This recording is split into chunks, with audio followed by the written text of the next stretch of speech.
तो बच्चों अब समय आ चुका है जो हम चैप्टर 1 का सबसे इम्पोर्टेंट टॉपिक स्टार्ट कर दे। और चैप्टर 1 का सबसे इम्पोर्टेंट टॉपिक है जिससे बोर्ड एग्जाम में बहुत सारा क्वेश्चन आता है, वो है टाइप्स ऑफ केमिकल रिएक्शन। वैसे हमें पता है कि केमिकल रिएक्शन जब भी होगा हमेशा न्यू सब्सटेंस का फॉर्मेशन होना ही होना है, ठीक है। तो चाहे हम कॉम्बिनेशन रिएक्शन पढ़े, डिकम्पोजिशन रिएक्शन पढ़े, डिस्प्लेसमेंट पढ़े, डबल डिस्प्लेसमेंट पढ़े या फिर रेडॉक्स रिएक्शन पढ़े, कोई भी रिएक्शन पढ़ेंगे सब में न्यू सब्सटेंस का फॉर्मेशन होना ही होना है, ठीक है। तो केमिकल रिएक्शन का मेनली आपका जो फर्स्ट चैप्टर उसमें 4 टाइप होगा, ठीक है। Combination, decomposition, displacement, double displacement, ठीक है। और रेडॉक्स रिएक्शन जो बहुत ज्यादा इंपोर्टेंट होगा और क्लास 11th में भी बहुत ज्यादा काम देने वाला है, यानी हायर क्लास में रेडॉक्स रिएक्शन बहुत ज्यादा काम देगा। तो रेडॉक्स रिएक्शन में हम एक्स्ट्रा नॉलेज भी लेंगे, ठीक है। तो आज सबसे पहले हम लोग कॉम्बिनेशन रिएक्शन को स्टार्ट करते हैं। बच्चों कॉम्बिनेशन वर्ड का मीनिंग क्या होता है? जुड़ना, ठीक है ना। तो जैसे आप ये देखिए, ये 2 पार्ट में है, जब ये जुड़ गया तो कितने पार्ट में हो गया? एक ही पार्ट में ना। तो कॉम्बिनेशन में तो जुड़ना, तो जब 2 मिलके 1 हो जाए, 3 मिलके 1 हो जाए, तो जब केमिकल रिएक्शन होगा, जैसे आप यहाँ पे देख रहे हैं ए एंड बी, ये दोनों मिलके एक प्रोडक्ट का फॉर्मेशन कर रहा है। ये दोनों रिएक्टेंट है रिएक्शन से पहले और ये प्रोडक्ट है रिएक्शन के बाद। तो इस दोनों ने रिएक्शन किया और सिंगल प्रोडक्ट का फॉर्मेशन किया। यहाँ पे 3 है, ए बी एंड सी, यहाँ पे 3 है और ये तीनों ने मिलके एक प्रोडक्ट का फॉर्मेशन किया। तो जब 2 सब्सटेंस रिएक्ट करता है और सिंगल प्रोडक्ट का फॉर्मेशन करता है तब हम उसे क्या बोलते हैं? कॉम्बिनेशन। और ये कॉम्बिनेशन वर्ड से ही पता चल जाता है, कॉम्बिनेशन का मतलब है जुड़ना। और जब भी कोई जुड़ेगा तो वो सिंगल प्रोडक्ट बनाएगा, चाहे वो 2 सब्सटेंस हो या फिर 3 सब्सटेंस हो, ठीक है। तो कॉम्बिनेशन ऐसा केमिकल रिएक्शन होगा बच्चों जहाँ पे 2 और मोर देन 2 सब्सटेंस कंबाइन करेगा और सिंगल प्रोडक्ट का फॉर्मेशन करेगा।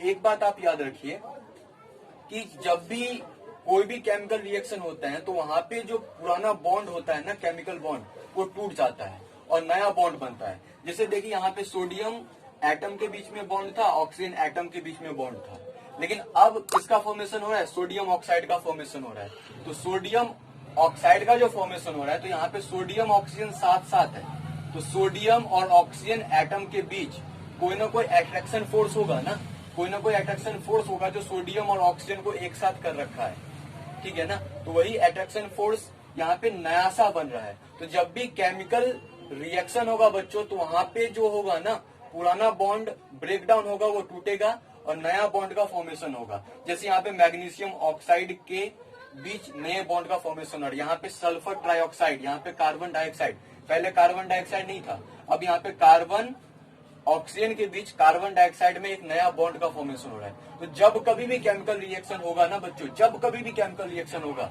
चाहे वो कॉम्बिनेशन होगा, डिकम्पोजिशन होगा, डिस्प्लेसमेंट होगा या डबल डिस्प्लेसमेंट होगा, वहां पे न्यू बॉन्ड का फॉर्मेशन होना ही होना है, ठीक है। तो हम ये बॉन्ड के बारे में क्यों बता रहे हैं बच्चों?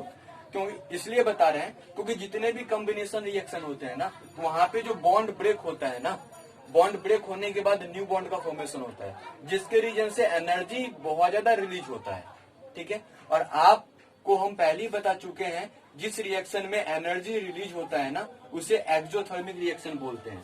तो जब कभी भी कॉम्बिनेशन रिएक्शन होगा ना तो बॉन्ड ब्रेक हो जाने के रीजन से वहां पे ना एनर्जी रिलीज भी होता है, और जहां पे जिस रिएक्शन में एनर्जी रिलीज होगा उसे कॉम्बिनेशन के साथ साथ हम लोग क्या बोल देंगे? यहाँ पे हम एक्सोथर्मिक बोलेंगे। ये कॉम्बिनेशन तो है ही, साथ में इसको क्या बोलेंगे? एक्सोथर्मिक रिएक्शन भी बोलेंगे। जैसे ए एंड बी है और सी है, तो इसके साथ साथ एनर्जी रिलीज हो रहा है, इसलिए लास्ट में आप ENERGY एनर्जी लिख सकते हैं।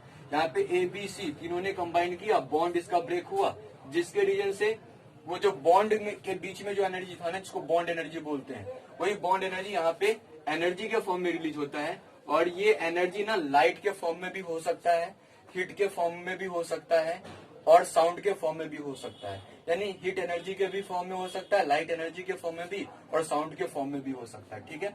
तो ये जो कॉम्बिनेशन रिएक्शन है बच्चों, कॉम्बिनेशन रिएक्शन में 2 एलिमेंट या फिर 2 कंपाउंड या फिर एक एलिमेंट और एक कंपाउंड ये रिएक्शन करेगा और रिएक्शन करने के बाद सिंगल प्रोडक्ट का फॉर्मेशन करेगा। और बॉन्ड टूटने के रीजन से यहाँ पे एनर्जी भी रिलीज होता है, इसलिए जितने भी कॉम्बिनेशन रिएक्शन होंगे वो एक्सोथर्मिक नेचर के होंगे। ठीक है, तो हम आपसे अगर क्वेश्चन कर ले कि कॉम्बिनेशन रिएक्शन एक्सोथर्मिक क्यों होते हैं, तो आप वहां पे अपना एक्सप्लेनेशन दीजिएगा। Combination reaction is an exothermic reaction because during combination reaction energy is released out या फिर एनर्जी इज प्रोड्यूस्ड। तो जितने भी कॉम्बिनेशन रिएक्शन होते हैं बच्चों, वहां पे एनर्जी रिलीज होता है, और एनर्जी चाहे हीट के फॉर्म में हो, लाइट के फॉर्म में हो या फिर साउंड के फॉर्म में हो, तो एनर्जी रिलीज होता है। इसलिए जितने भी कॉम्बिनेशन रिएक्शन है उसको हम लोग एक्सोथर्मिक रिएक्शन भी बोलेंगे।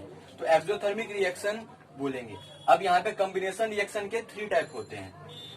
जब 2 एलिमेंट कॉम्बिनेशन करेगा, कभी ऐसा भी होगा कि एक एलिमेंट एक कंपाउंड करेगा, कभी दोनों कंपाउंड के बीच में होगा। ठीक है, यहाँ पे देख रहे हैं 2 एलिमेंट के बीच में हो रहा है, फिर यहाँ पे एक कंपाउंड है एक एलिमेंट है, यहाँ पे दोनों कंपाउंड है। कंपाउंड और एलिमेंट के बारे में हम पहले बता चुके हैं आप लोगों को कि कंपाउंड में कम से कम 2 एलिमेंट कंबाइंड फॉर्म में होगा। तो यहाँ पे देखिए कंपाउंड है, क्यों? क्योंकि यहाँ पे 2 एलिमेंट है ना, सल्फर और ऑक्सीजन। ये भी कंपाउंड है क्योंकि यहाँ पे कार्बन एंड ऑक्सीजन है। ये भी कंपाउंड है क्योंकि यहाँ पे नाइट्रोजन एंड हाइड्रोजन है। तो कंपाउंड में कम से कम 2 एलिमेंट होंगे, 3 एलिमेंट भी हो सकते हैं, लेकिन एटलीस्ट उसमें 2 एलिमेंट होंगे कंबाइंड फॉर्म में। ठीक है, तो चलिए यहाँ पे देखें 2 एलिमेंट के बीच का रिएक्शन। तो सोडियम एंड ऑक्सीजन ने रिएक्शन किया, तो सोडियम एंड ऑक्सीजन ने रिएक्शन करके किसका फॉर्मेशन किया? सोडियम ऑक्साइड का फॉर्मेशन किया। अब सोचने की बात यह है बच्चों कि सोडियम ऑक्सीजन रिएक्शन करेगा तो सोडियम ऑक्सीजन का ही कुछ ना बनेगा। जैसे हमने वाटर में चीनी दिया तो वाटर तो मीठा होगा क्योंकि आपने चीनी दिया, वाटर में सॉल्ट दिया तो वाटर क्या हो जाएगा? सॉल्टी हो जाएगा। ठीक है, ऐसे ही यहाँ पे पहले सोडियम है एंड ऑक्सीजन है, तो बाद में भी सोडियम ऑक्सीजन का ही कुछ बनना है, सोडियम ऑक्साइड। ऐसा नहीं है कि सोडियम ऑक्सीजन रिएक्शन करेगा और पोटासियम ऑक्साइड बन जाएगा, सल्फर डाइऑक्साइड बन जाएगा। तो याद रखिएगा, इक्वेशन लिखना आसान होता है। जब हम आपसे पूछे कि सोडियम ऑक्सीजन रिएक्शन करेगा तो किसका फॉर्मेशन होगा, तो सोडियम ऑक्सीजन रिएक्शन करेगा, सोडियम ऑक्साइड बनेगा।